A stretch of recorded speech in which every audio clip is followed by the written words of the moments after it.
welcome back. This episode is the explanation of the first program that we are already created on the first part of this tutorial series. Okay, this is a common structure of a C programming. This program is just print out a simple message on the output console using a function called printf. So whenever you create a C program, first thing you need to add appropriate header files into your program. So this is the syntax of adding a simple header file into a program. So you can use a # symbol and use this keyword include, and within these symbols you can put your header file name. .h means it indicates it is an header file. Okay. So here in our program I using a predefined function called printf. The purpose of printf function is to print out something on the output console. So here I using an output function available with the C program. So I have to add appropriate header file to handle this function. Whenever you compile this program, the compiler will compile all the lines of code available on this header file also, and it will compare the syntax of printf within this header file. If there is any mismatch on the syntax, the compiler will report it as a compiler error. Okay. The next thing, if it is whether it's a large or small program, every C program must contain a function called the main method. The main method is considered as the starting point of a program. That means every program must contain a main method, otherwise it is not possible to run the program, or it may cause some compiler errors. Okay, this is the syntax of using a simple method in C programming. First you have to specify the return type of that function, then you have to specify the method name, and you have to specify this method brackets and use these parentheses. Actually these curly brackets indicates the boundary of a function. Here the main method is start from here and it will end here. Here I return 0. That means this function has a return type of integer value. That's why I return 0 here. Okay, every C program, each statement is ended with a semicolon. If you forget to add a semicolon here, this may cause a compiler error. Suppose I just remove the semicolon from this statement, from this printf statement. Now I save the program. Now I am going to compile it. Now here you can see that there is an error. The compiler will report an error. Here you can see it, error expected. That means there is a semicolon is missing. That means it expect a semicolon. You miss a semicolon on your program. Okay, you can see that here the error report expected a semicolon before a return statement. Here is the return statement. So before return statement, that means this statement. Okay, I just put a semicolon here and again save the program. Now I am going to compile it again. Now execute it. Okay, compilation now success. Now I am going to run it. Okay, we got the output of this program. Now I put a semicolon here. That means this indicates this is also a statement. That means it is an empty statement. This will cause no error. If you compile the program, this will cause no error. I just compile it. You can see that again the compilation is success. That means you can add any number of statements in a C program, but if you add a statement, that the syntax of that statement is perfect, otherwise it will cause some errors. Okay, here you can see that main is a keyword. A keyword is nothing but those words which have predefined meaning in a programming language is called a keyword. That means you can use this in your program but cannot use this as a identifier or variable name. Here main is a keyword, int is a keyword, printf is a keyword. Also you can see that every keyword in C program is only written in small case letters. C programming is highly case sensitive. Okay, so now I return one more method here. I'm going to create one more method here. I'm going to create another method. First, you have to specify the return type of that method. I just specify return type as void. Void means this method nothing return. You can see for the main method the return type is integer. That means the main method return an integer value. But here I am going to create a user defined method. So I put void here, which means that this method does not return anything. And you have to specify any valid identifier as a method name.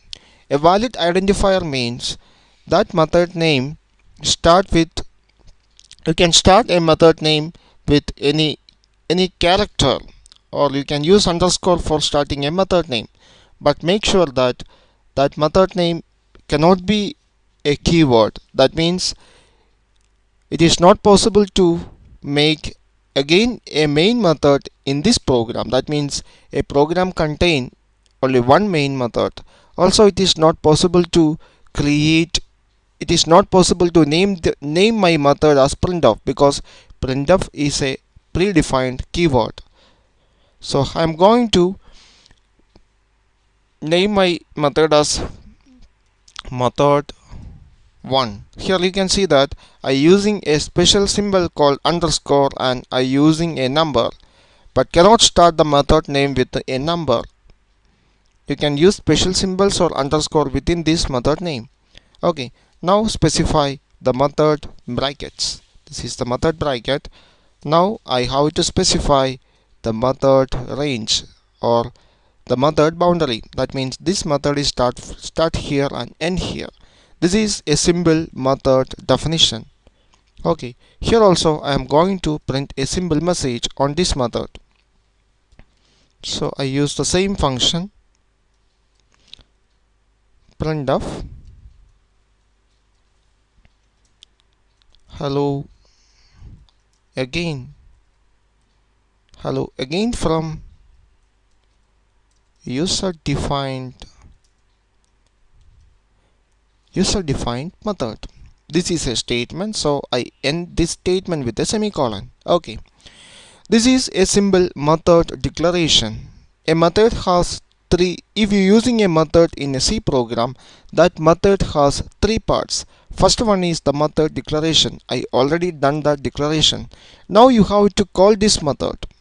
For executing this method, for execution of this method, you have to call this method using its method name. So you can call this method from the main method. So here I am going to call this method. I just call the method name method 1 with that function bracket, and it's again a statement. So I end that statement with a semicolon. Okay, so this is the method declaration, and here is the method calling. And one more thing, you have to specify that method prototype. You have to specify that method prototype before the main method.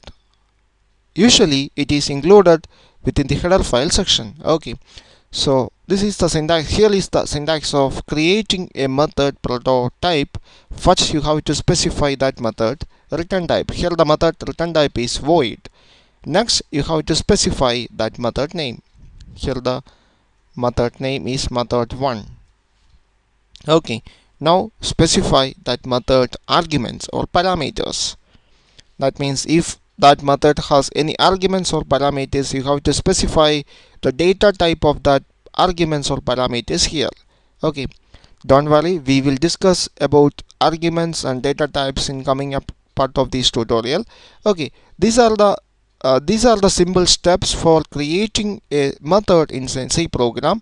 You have to define that method, declare that method, and you have to call that method, and finally you have to specify the prototype of that method. Okay, now I save the program, I save it, and I'm going to compile it.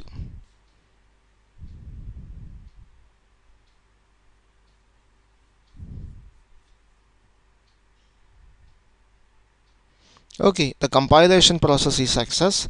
Now I am going to execute this. Okay, you can see that this is the first statement, allow from first C program. Now you can see that second line, that means the statement within that method, allow again from user defined method. You can see that both these statements are printed on a single line. Now I add a special symbol at the beginning of this statement. That means the statement associated with this user defined method. I add a slash n. Slash n means this line go to a new line. That means whenever compiler see a slash n within a string associated on a printf statement, then the compiler will print up the remaining part of that statement in a new line. That means the compiler does not print this. Instead of, the compiler will print the remaining portion of that statement in a new line. So again I save the program. Now compile it. Now I am going to run it. Okay, here you can see that now we got the two statement in a two lines. This is the use of a slash n in C program. There is a lot of other escape sequence slash n. This type of special symbols are called escape sequences. There is a lot of other escape sequences are available in C program. We will discuss all of them in the coming up part of this tutorial. I hope you enjoy this video. Please try this by yourself and subscribe my channel now for getting more video updates. See you in the next part of this tutorial.